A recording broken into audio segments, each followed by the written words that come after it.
Здравейте! Днес ще ви представя картата Командир. За целта ще ни трябва едно добре разбъркано досие. Така. Ето. Тоест, искам да ви покажа, че е добре разбъркано. Така, ще разделим картите на две.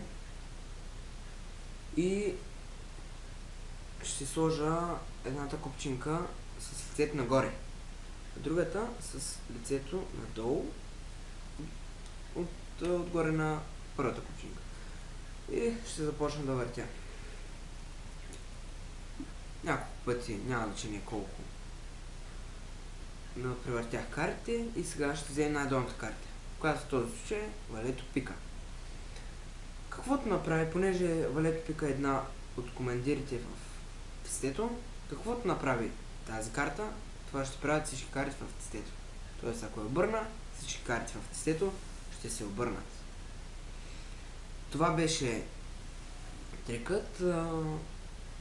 Ако може, не пишете в коментарите как става, защото ще направя разкритието и за тези, които не знаят, го правя.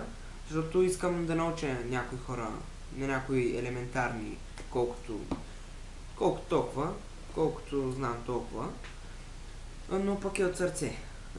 И не мисля, че има нужда да хейтвате. Ако не ви хареса клипа, дайте минус, не ме бърка.